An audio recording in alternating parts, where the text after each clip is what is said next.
Okay, good morning friend. We are discussing about the insight के जो question discuss करते हैं उसे सीरीज को हम यहाँ पे कंटिन्यू करते हैं और आज से जो सीरीज़ वो कंटिन्यू रहेगी।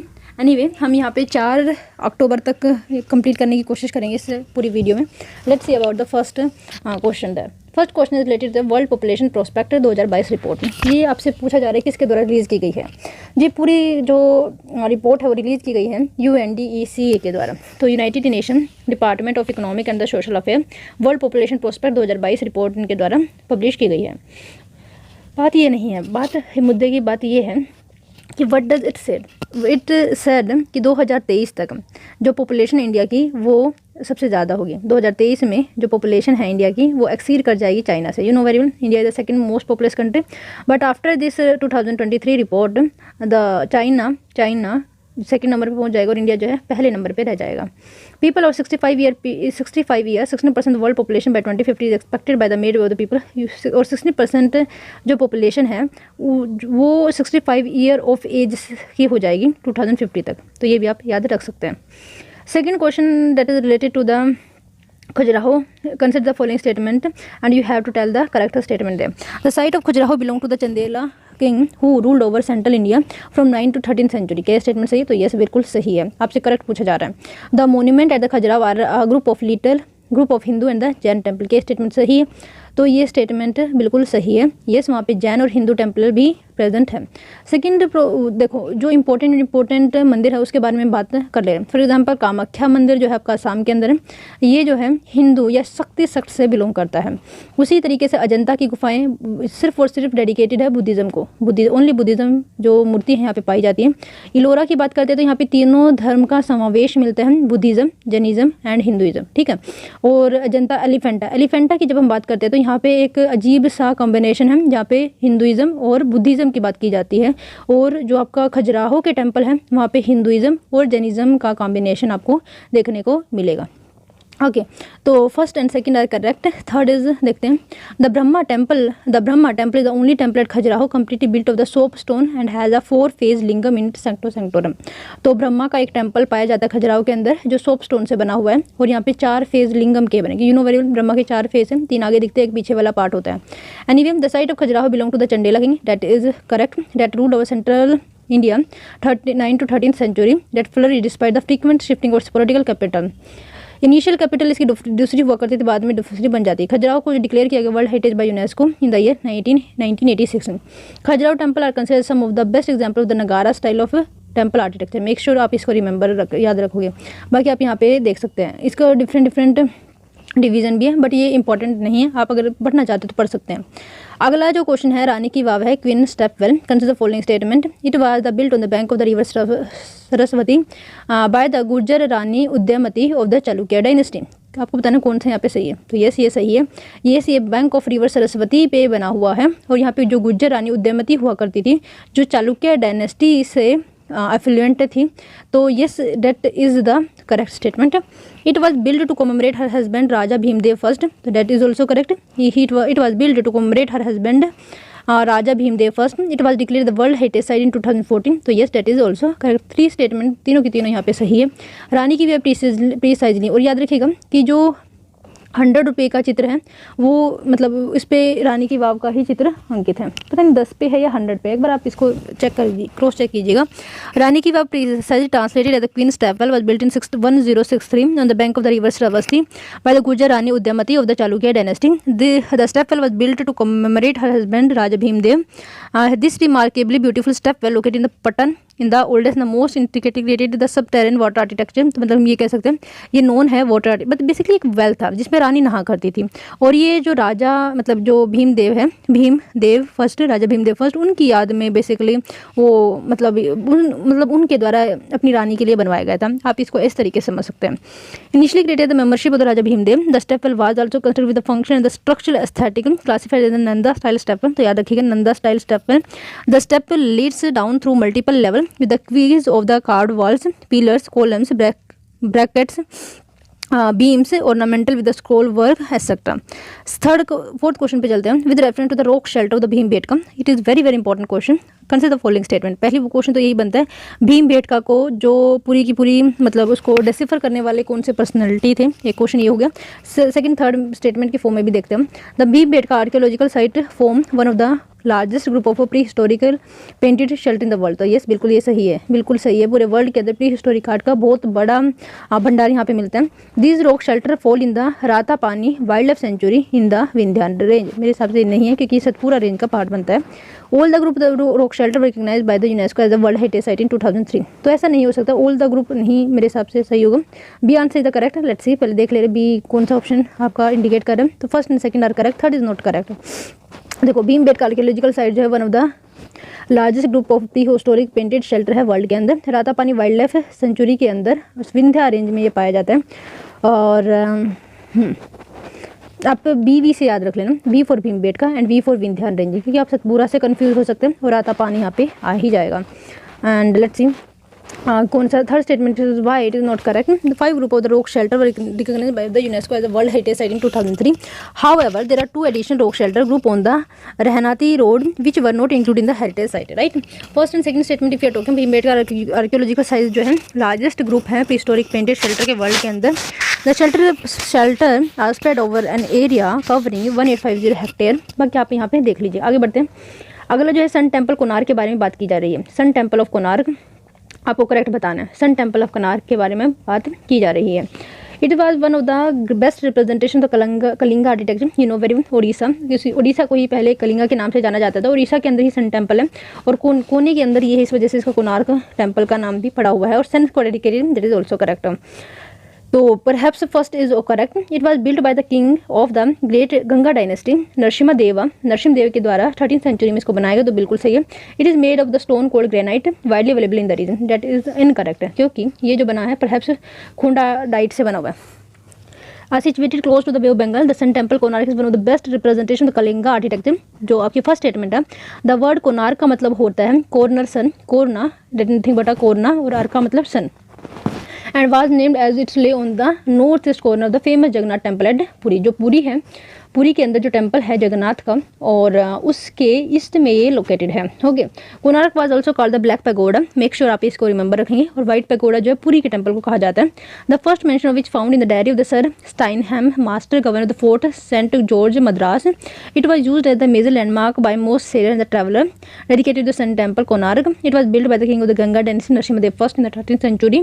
It was declared the UNESCO World Heritage Site in the year 1984 for its architectural brilliance and for serving as an evidence of the spread of the Shan worship in India from Kashmir to the eastern part.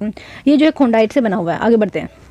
अगला जो question है सन temple Konark के बारे में। It is one of the best representative Kalinga architecture. तो ये और नगारा स्टाइल में बना हुआ है। इट वाज बाय द, ये शायद रिपीटेड क्वेश्चन, आप इसको छोड़ सकते हैं। Next question, which of the following heritage site is known for specially for its rath temple in the form of chariots, mandapas, cave sanctuaries and giant open air relief such as the famous descent of the Ganges. तो आपको बताना है किसके बारे में यहाँ पे बात की जाए। तो खजुराहो के जो महाबलीपुरम के अंदर जो टेम्पल्स है, ग्रुप ऑफ मोन्यूमेंट महाबलीपुरम, उसके बारे में बात की जा रही है, जहाँ पे रथ यहाँ पे पाए जाते हैं, पूरा एक स्पेस पाया जाता है, मंडपाज पाए जाते हैं, जिसको हम केव सेंचुरी के नाम से भी जानते हैं। For example group of monument at Mahabalipuram की बात यहाँ पे की जाने की है। कहाँ पे? चेन्नई के अंदर है Mahabalipuram, traditional known as the Mamallapuram, the ancient sea port of the Pallava kingdom. तो याद रखिएगा Pallava kingdom. Mahabalipuram which was declared as the UNESCO World Heritage Site in the 1984 is a complex rock cut temple monolith structure है, rathas, mandapas and numerous Shiva sculptures that are found there. Cave temple if you are talking about the Pallava king के द्वारा Mahendra Varman first के द्वारा ये बनाया गया था। Mahendra Varman first के द्वारा जो है फर्स्ट टाइम जो द्रविड़ टाइप ऑफ टेम्पल है उसकी भी स्टार्टिंग की गई थी। दिस कंसिडर द आदि प्रहा परमल केव टेम्पल। बाकी आप इसकी जो केव है या डिफरेंट जो नाम है यहाँ आप देख सकते हैं। Descent of Ganga, Arjuna penance, shore temple and उनका बाकी आप यहाँ पे पढ़ लीजिए। आगे बढ़ते हैं। एलोरा के बारे में मैंने आपको थोड़ी देर पहले बताया था। यहाँ पे तीनों जो फेथ है, चाहे वो हिंदुइज्म हो, जैनिज्म हो, बुद्धिज्म के टेम्पल यहाँ पे पाए जाते हैं और ये औरंगाबाद डिस्ट्रिक्ट में पड़ते हैं। और 1983 में इसको जो है वर्ल्ड हेरिटेज साइट का जो है दर्जा दिया गया था। Let's see the Ellora cave are located in the district of Aurangabad in Maharashtra. Cave declared the UNESCO world heritage site in 1983। The topography of the area consider the rocky plateau in the shape of the semi circle, right. बाकी आप इसके बारे में यहाँ पे पढ़ सकते हैं आप। Let's see the next and the 3 अक्टूबर के 2022 के क्वेश्चन के बारे में हम यहाँ पे बात करें। नॉर्थ स्ट्रीम एक एक्सपोर्ट गैस पाइपलाइन है, वो कहाँ से कहाँ तक रन करती है? तो याद रखिए वो रशिया से जर्मनी तक है और रशिया टू जर्मनी। तो ए ऑप्शन यहाँ पे सही है। बाकी आप देख लीजिएगा कहाँ पे किस किस चीज़ को कनेक्ट करती है। Let's see second question, if you are talking about the new national education policy of 2020 की यहाँ पे बात की जा रही है। National education policy 2020 is the second education policy approved by the government of India after independence. Is it the second? Perhaps it is the third. The national education policy has been drafted by the committee headed by the Kasturiranjan. That is also correct. First is not correct. In India, education is the concurrent subject and both the center and the state government has the right to make law on it. That is also correct. Baki you can see here the description there. Let's see the next question. 5G mobile network की यहाँ पे बात की जा रही है। 5G technology meant to deliver higher multi Gbps की ultra high latency. ये गलत है क्योंकि लेटेंसी नहीं होती है, यहाँ पे बहुत कम लेटेंसी होती है। That's why it is incorrect. First is not correct. So second देखते हैं। 5G wireless devices will connect to the internet and telephone network by the radio wave through a local antenna. तो that is correct कि यहाँ पे जो utilize होने वाला है रेडियो फ्रीक्वेंसी, रेडियो वेव का यूटिलाइज होने वाला है। That is correct. At present 5G technology available in USA, China and some European country. That is not correct because हमारी कंट्री में भी इसको जो है रोल आउट कर दिया गया। Wireless technology meant to deliver high multi Gbps peak data speed, ultra low latency, more reliability, massive network capacity, increased availability and more uniform user experience to more user, higher performance, improved efficiency, empower new user experience and the connect new industries. Like its predecessor, 5G network are cellular network in which the service area is limited into a small geographical area called cells. All 5G wireless devices cell are connected to the internet and the telephone network, जिसकी वजह से आपको मतलब data को streamline किया जाएगा। With reference to the communication technology, ये already question पूछा जा चुका है। Long term evolution and the voice over long term evolution. See long term evolution is nothing but कि किस तरीके से जो हमारी टेक्नोलॉजी है किस तरीके से इवोल्व हुई है उसके संदर्भ में इसको बोला जाता है। बेसिकली इंटरनेट से रिलेटेड है। एंड वोल्टे का मतलब ये है आप वॉइस पे बात भी कर रहे हो और आपका जो नेटवर्क है वो भी आपका मतलब नेट पे चला पा रहे हो और बात भी कर पा रहे हो, तो ये 2 वे कम्युनिकेशन है, ठीक है। और लॉन्ग टर्म एवोल्यूशन जो है इसका प्रीडिसेसर है वोल्टे का, मतलब वोल्टा जो है सक्सेसर है और एलटी जो है प्रीडिसेसर है। LT is commonly marked as the 3G and VoLTE is commonly marked as the advance 3G। क्या आपको बताना है कौन से सही है? क्यों कि गलत है क्योंकि 4G में आ जाता है, तो डेट इज नॉट करेक्ट। अगर यहाँ पे 4G होता है that perhaps is the correct. LT is data only technology end voltage the voice only technology. Voltage जो है डेटा प्लस वॉइस है और LT जो है डेटा नहीं है, डेटा ओनली टेक्नोलॉजी भी कहा जा सकता है। Volt the voice calls over 4G LT network rather than the 2G or the 3G connection. Volte can transmit data on data to Volte can be the 3 times more voice and data capacity than 3G UMTS and up to 6 times or more than 2G। मतलब ये इसकी capacity की बात की जा रही है। आपको बताना कौन सा यहाँ पे करेक्ट है। Prevention detention means detention has a punishment for the criminal offences. Second article 22 grants protection to power to person who are arrested और डिटेन। ये आर्टिकल 22 प्रोटेक्शन को बताता है, प्रोसीजर को बताता है बेसिकली किस तरीके से एक पर्सन को मतलब प्रोटेक्ट किया जाए। Second is correct, first is not correct, right. तो बी ऑप्शन यहाँ पे सही है। Prevention detention the detection the policy और द पर्सन और a mayor responsible apprehension of him doing an activity. मतलब ये है कि अभी ये तक क्राइम नहीं हुआ है लेकिन अप्रीहेंशन है कि ये क्राइम कर सकता है, मतलब अभी तक डर लगा हुआ है ये क्राइम कर सकता है, तो इस वजह से इसको ये पूरा का पूरा Punitive detention means detention as a punishment for the criminal offences. Okay, let's see the next question. Next question आपको करेक्ट बताना है। That is the United Nation charter के बारे में। United Nation charter establish the 6th main organ of the United Nation including the security council. That is correct. While other organs of the United Nations make recommendation to member state, only the Security Council has the power to make decisions that member state are obliged to implement under the charter. That is also be correct there. बाकी आप यहाँ पे पढ़ लेना, आगे बढ़ते हैं। Stockholm convention एक ग्लोबल ट्रीटी है जो ह्यूमन हेल्थ को प्रोटेक्ट करने का काम करती है एंड द इन्वायरमेंट को भी प्रोटेक्ट करने का काम करती है। किससे? परसिस्टेंट ऑर्गेनिक पोल्यूटेंट से। बिल्कुल सही बात है, that is correct. It is legally binding and ratified by India. तो yes, that is also correct. तो स्टॉकहोम कन्वेंशन ऑन पीओपी 2004 में ये इफेक्टिव में आई थी। एलिमिनेट करना इसका काम है जो परसिस्टेंट रहते हैं हमारे इन्वायरमेंट में, वो organic pollutant. 1995 the governing council of the United Nation environment programme called for the global action to be taken POP which define the chemical substance that persist in the environment bio defined by accumulated in the food web pose a risk of the causing adverse effect on the global health and environment. India has ratified Stockholm Convention on January 13, 2006. Let's see the next question. Which of the following pair convention are correctly matched? Basel Convention, Rotterdam Convention, Stockholm Convention या none of the above? तो आपको बताना कौन सा यहाँ पे match, तो यहाँ पे कोई सा भी नहीं है। सी स्टॉकहोम कन्वेंशन जैसे मैंने बताया 2001 में ये सामने आया था और 2004 में इसको इम्प्लीमेंट या फिर इफेक्टिवली हो गया था। ये एक ट्रीटी है जो पीओपी मतलब परसिस्टेंट ऑर्गेनिक पोल्यूटेंट को रोकती है, और इसमें 12 मतलब जो स्टार्टिंग में थे डजन थे ऑर्गेनिक, बाद में इसमें फर्दर ऐड किए गए हैं। अब मेरे हिसाब से 16 या 17 हो चुके हैं। रोटरडम कन्वेंशन है जो treaty to promote share responsibility to importation of the hazardous chemical, मतलब जो हैजार्डस केमिकल है एक से दूसरी जगह जब ट्रांसपोर्ट किए जाते हैं तो जहाँ से ट्रांसपोर्ट हो रहे हैं और जहाँ पे ट्रांसपोर्ट होंगे वहाँ की दोनों सरकारों को ये पता हो ताकि वो इफेक्टिव मेजर लिया जा सके।